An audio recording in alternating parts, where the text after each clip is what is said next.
el amperímetro en tetrafilar midió 0 y el voltímetro en trifilar midió 0. Ahora, los valores que podemos asegurar en función de la arbitrariedad esta que hicimos de elegir estos valores son estos que están escritos. Los que están en blanco es que algunos no los podemos asegurar. No obstante lo cual podemos intentar lo siguiente. Si están haciendo el diagramita, yo les diría que hagan esta parte del cuadro de aquí debajo, de estos 4 valores que están aquí debajo. Hay uno de los 4 que no lo vamos a poder improvisar, pero los otros tenemos más valores para agregar. O sea, hagan esta parte del cuadro aquí debajo, estos 4.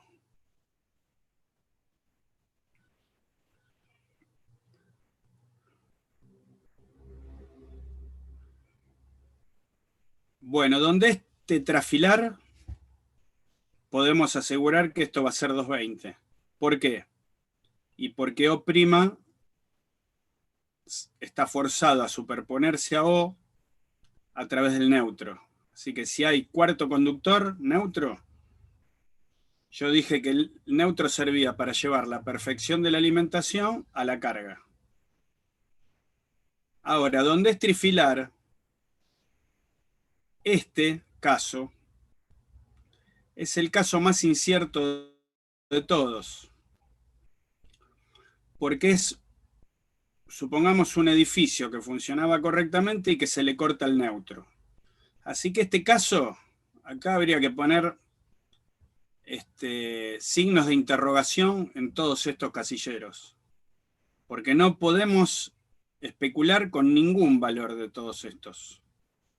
Es el caso más anárquico, el que está, digamos, el que tuvo una falla. Acá este caso casi ni tiene sentido analizarlo, porque son todos una cantidad de valores desordenados, en donde es una carga que estaba funcionando bien, tetrafilar, con todo ordenado, supongamos que serán grupos de departamentos, todos tenían 220. Y acá apareció una tensión de neutro, acá sí este valor va a indicar algo acá, y se desordenó todo, porque estos 220 se convirtieron en cualquier otra cosa, se reacomodan las corrientes, se reacomodan las potencias, o sea, este valor que sería el C3, C trifilar, es anárquico. Ahora, este no, este es bastante ordenado, ¿por qué? Porque el neutro ordena las cosas. Así que fíjense acá cómo serían las corrientes. En donde hay R sola, igual que antes, 273, que es la componente activa, porque tiene 220 aplicadas el mismo resistor. Así que esta primera, 273. La última, que es RL, 3,5. Así que esta va a ser 3,5. ¿Y esta del medio cuánto va a valer? Y bueno, es la componente activa. Es la componente, perdón, reactiva, es esta que está acá. Así que esta que está acá, de la fase S, es 3,5 al cuadrado menos 2,73 al cuadrado. Si quieren, agréguenla ahí. O sea, esta va a ser 2,73. Esta va a ser 3,5. Y esta va a ser la componente activa. 3,5 al cuadrado menos 2,73 al cuadrado, que es la que imponía el inductor. Las potencias lo mismo, pasan a tener lógica acá. ¿Por qué? Y porque la primera va a ser 600, porque es solo R. La segunda va a ser el plus que indique, que incluya el elemento reactivo, capacitor en el caso de ustedes o inductor en este ejemplo, que pueden ser, no sé, 100 watts, acá no sé cuánto dice, 100 watts creo que está aumentada. Y la tercera va a seguir siendo lo mismo, 600, porque es RL, 600 más los 100. Supongamos que este inductor agregue 100 watts activos. Esta sería 600, esta sería 100 y esta 700, los 600 más 100, que es lo que indica ahí. Bueno, y acá la corriente de neutro, ¿cuánto valdría? Acá sí va a haber corriente de neutro en este caso. ¿Y por qué? Y bueno, es 3,5 en el sentido de R. No, 2,73 en el sentido de R, acá. Más 3,5 en el sentido de T, más la corriente inductiva en el sentido de S. O sea que acá va a haber una suma de corriente que se puede hacer gráficamente para saber cuánto vale I neutro. Vamos a RR tetrafilar primero. O sea, R fase abierta R. Acá voy a tener 273, 0 en la fase abierta y 273. Acá lo mismo, 600, 0 y 600.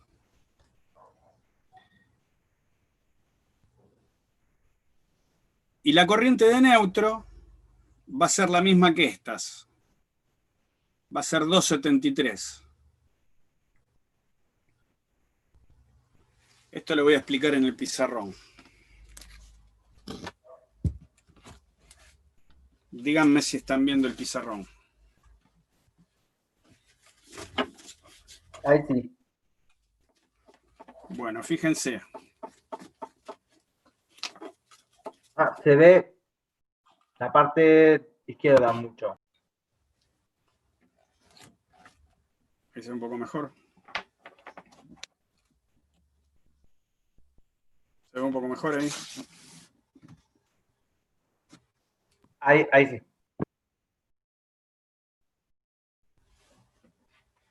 El sistema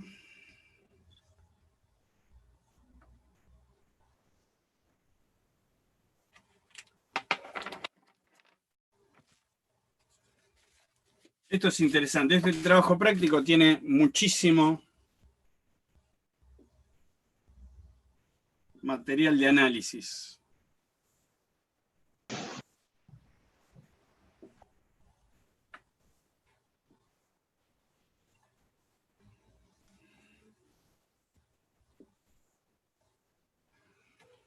Si el sistema es perfecto,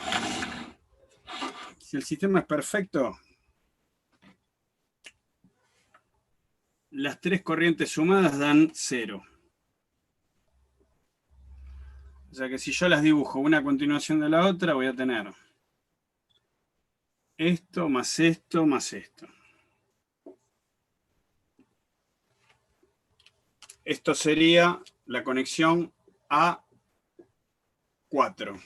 RRR tetrafilar. Estos son amperímetros, ¿no? Y este amperímetro de neutro mide 0. Ahora, si yo abro la fase S, o sea, R, nada, R, esta es IR, esta es IS, y esta es I sub T, por el neutro va a circular la suma de las otras dos. Por el neutro circulan la suma de las otras dos.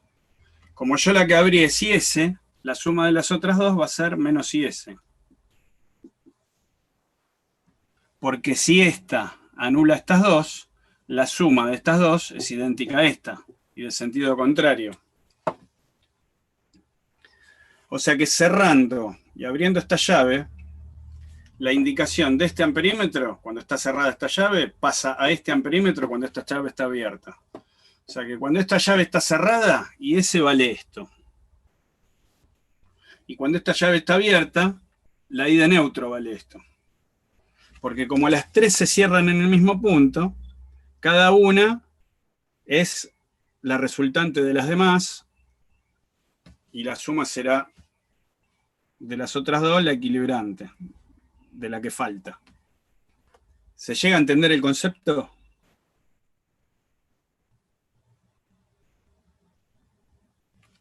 Esto vendría a ser D3 con esta abierta. ¿Entendieron el concepto? A ver qué dicen. ¿La roja sería del neutro? Claro, la suma de IR más IS, más I sub T, perdón. IR más I sub T corriente de neutro. Acá. Y R más I sub T. Siempre en forma compleja, obviamente, ¿no? Ojo, que los instrumentos miden la suma compleja, Los instrumentos siempre miden la suma compleja,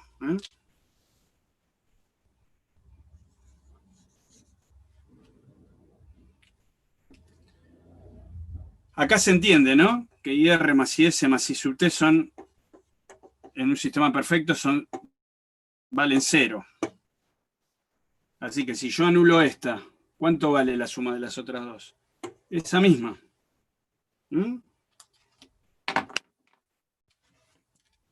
¿Los logré convencer o más o menos? Sí, sí. Bueno, entonces, en ese cuadrito, acá de corriente de neutro, en R circuito abierto R, o sea, R nada abierto, R nada, o sea, R circuito abierto R, o sea, R nada R, acá, pongan menos I sub S. Acá. ¿Que valía cuánto? 2,73. 2,73. Porque yo lo que hice acá, en R nada R tetrafilar, fue anular los 2,73 de la fase S. ¿Dónde aparecen esos 2,73? Acá, en la corriente de neutro. Y por último, R nada R trifilar, ¿en qué se convierte? A ver quién me lo dice. ¿Quién me da la satisfacción de decirme en qué se convierte R nada R trifilar?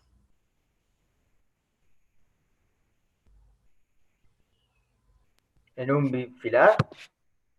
No, el anterior era bifásico. R nada R tetrafilar es bifásico. R nada R trifilar es monofásico.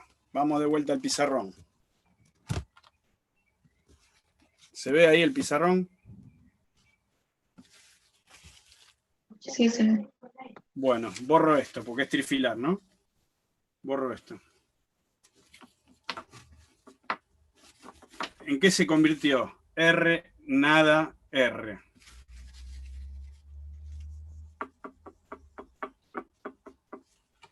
Un monofásico. Claro. Con dos R iguales en serie. Así que, ¿qué tensión cae en cada una?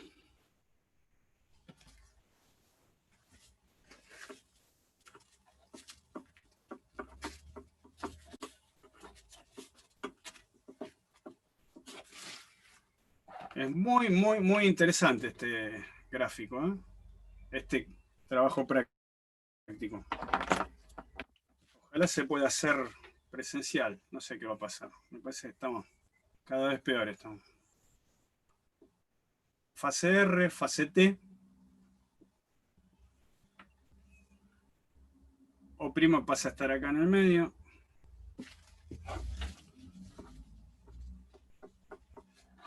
Y acá está el triángulo de tensiones, que yo dije que estos puntos eran inamovibles, ¿no?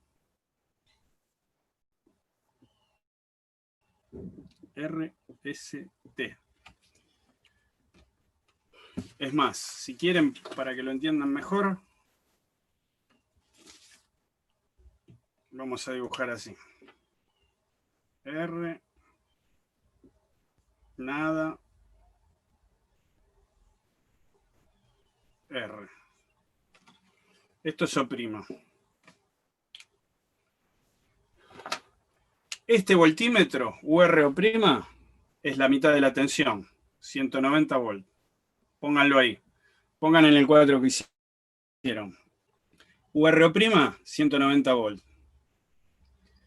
O', ¿dónde vino a parar? A la mitad de la tensión RT.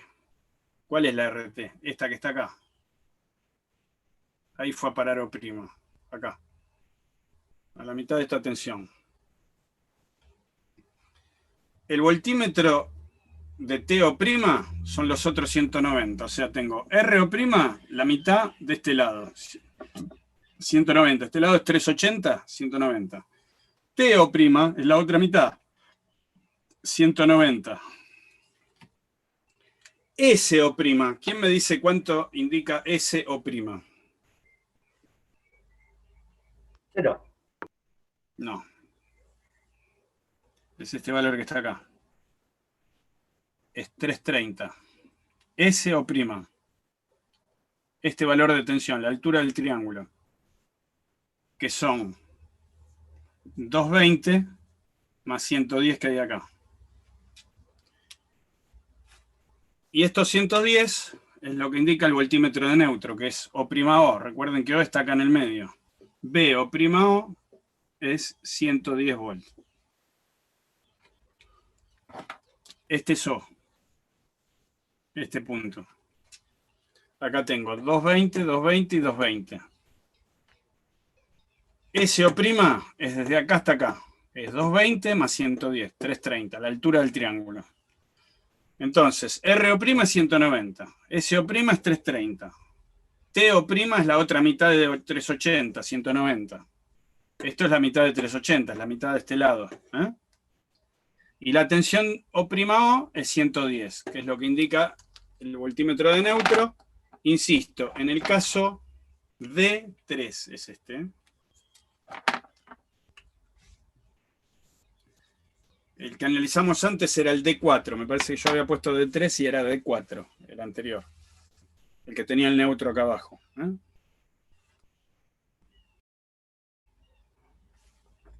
Bueno, ¿dibujaron esto? Si entienden esto, se les va a hacer muy fácil resolver toda la ejercitación que se presenta. Entiendo que por ahí son demasiada información toda junta y cuesta asimilarla, o sea, cuesta un tiempo y un poco de esfuerzo. O sea, si se esfuerzan en tratar de entenderlo. Bueno, ¿listo? Entonces, insisto por última vez. Míreme el dedo.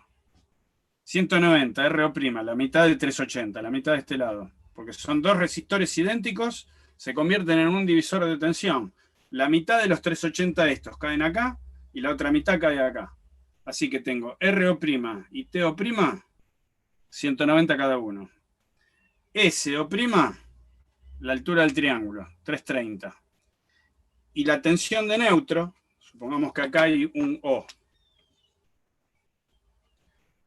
Este voltímetro que está acá, entre esto y esto, mide 110. Así que tengo 110, 190, 330 acá y 190 acá arriba.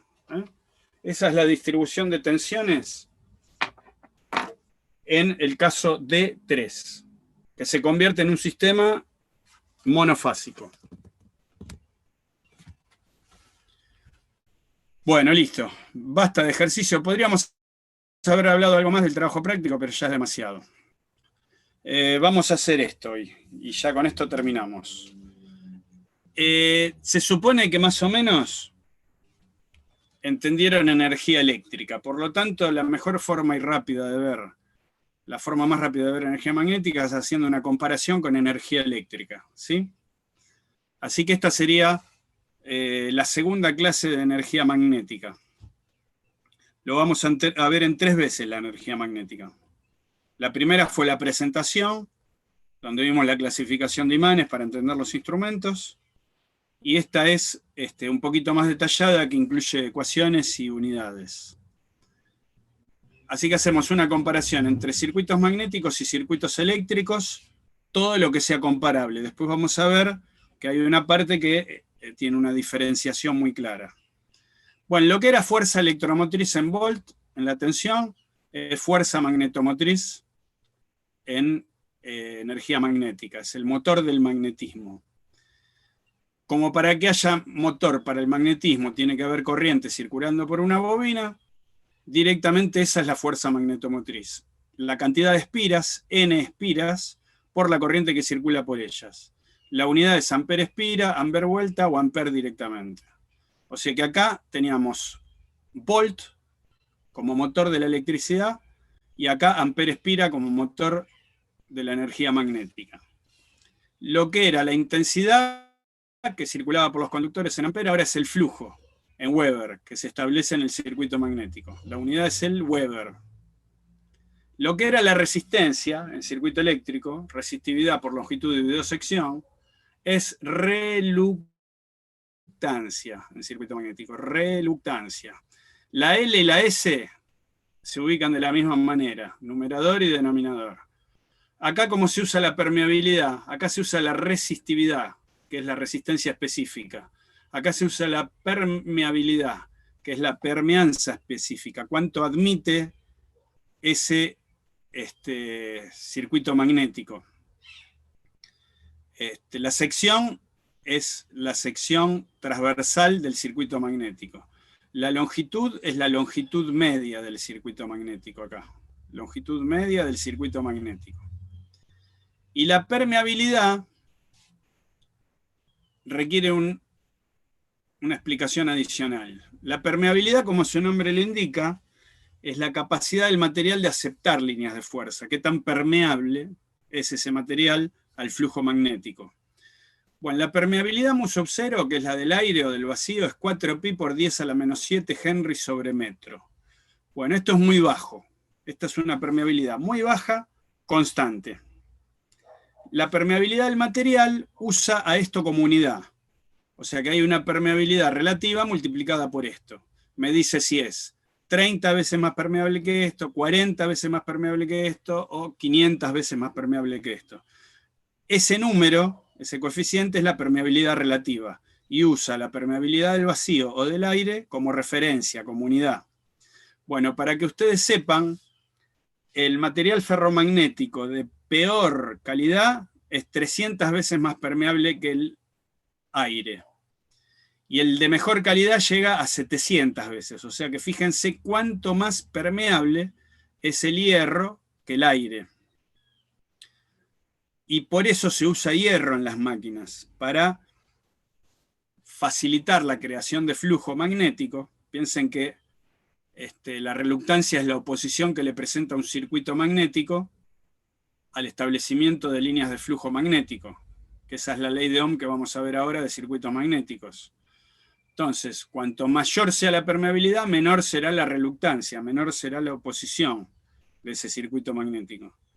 Entonces, ¿para qué se usa hierro? Para magnificar la creación de flujo, para aprovechar mejor a la energía magnética intermediaria que dijimos que existía en todas las máquinas eléctricas.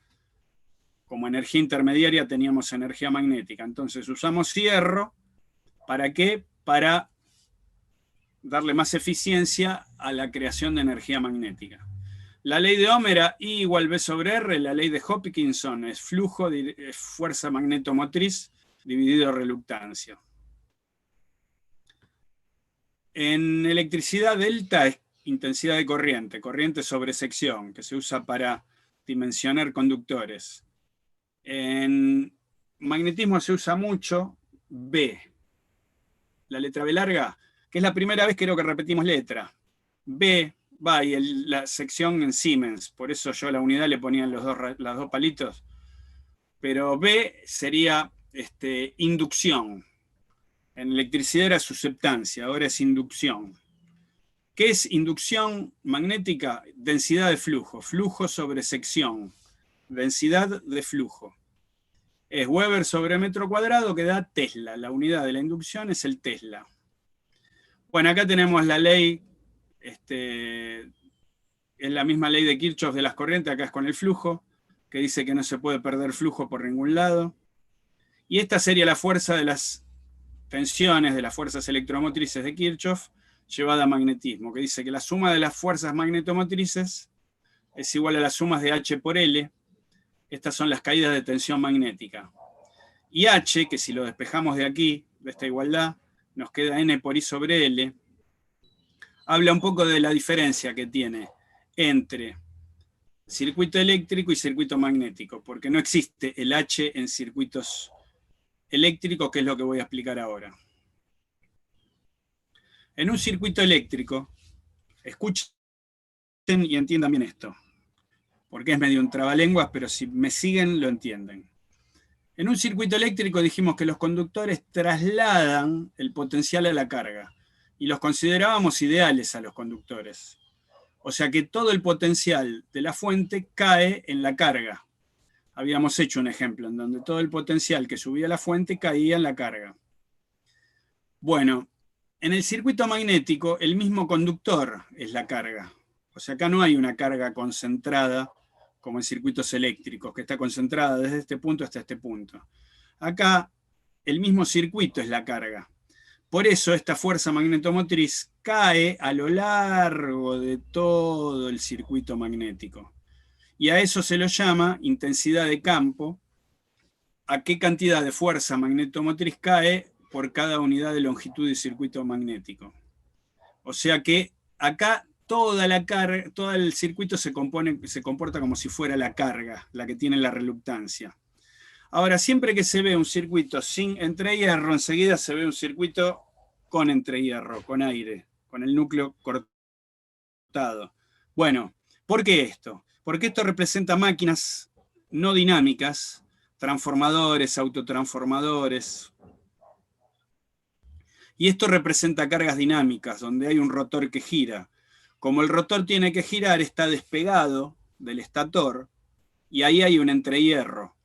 Entonces, para que en una máquina rotativa el flujo llegue del primario al secundario, tiene que pasar a través del aire. Bueno, resulta que, como dijimos acá, el aire tiene tan poca permeabilidad, es tan baja la permeabilidad del aire, fíjense, es 300 veces menos permeable que el peor hierro. Supongamos un promedio, 500 veces menos permeable que un hierro tipo. O sea que el aire es muy poco permeable. Por lo tanto, estos poquitos milímetros de entrehierro suelen tener muchísimo más reluctancia que decímetros de hierro. Por eso acá dice reluctancia del aire es mucho mayor que la reluctancia del hierro. A pesar de que sean unos poquitos milímetros de aire, que suelen ser 2 milímetros de separación, que se toma como valor tipo, y varios decímetros de hierro, igual el aire tiene muchísima mayor reluctancia. Entonces, este circuito sí se parece más a esto. ¿Por qué? Porque el aire concentra la mayor cantidad de reluctancia. Pero aún así, en el circuito eléctrico tomamos a los conductores como ideales, pero en circuitos magnéticos no podemos tomar al hierro como ideal. Por eso acá el flujo se calcula como fuerza magnetomotriz dividido en las dos sumas de reluctancia. La reluctancia del aire, que es mucho mayor que la del hierro, pero también hay que tomar en cuenta la reluctancia del hierro, la cual no se puede despreciar como si lo hacíamos en los circuitos eléctricos. Espero que me estén entendiendo. A ver, ¿alguna pregunta afín? ¿Alguna pregunta pertinente?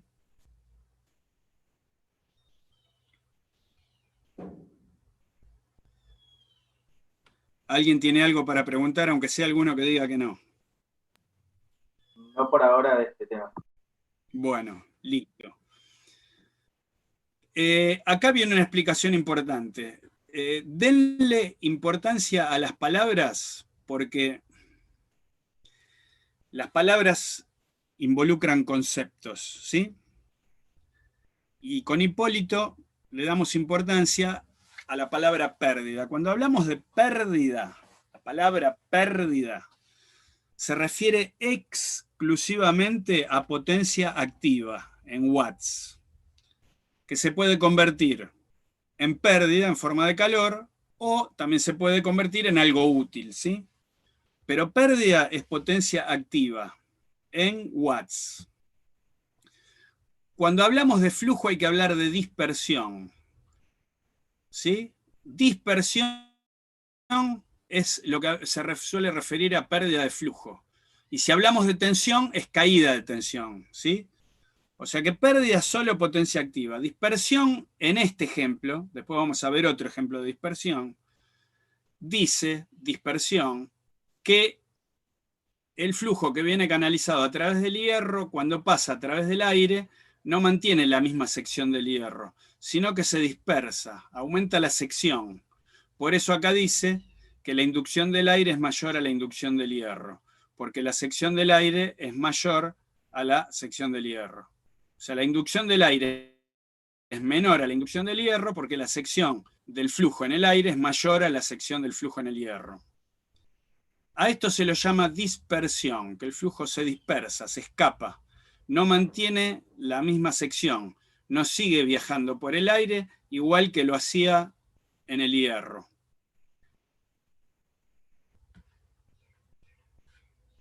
Y en la tercera clase de magnetismo, que va a empezar ya cuando veamos reactor con núcleo de hierro, que es esto que está acá, vamos a entender cuál es la otra dispersión que ocurre.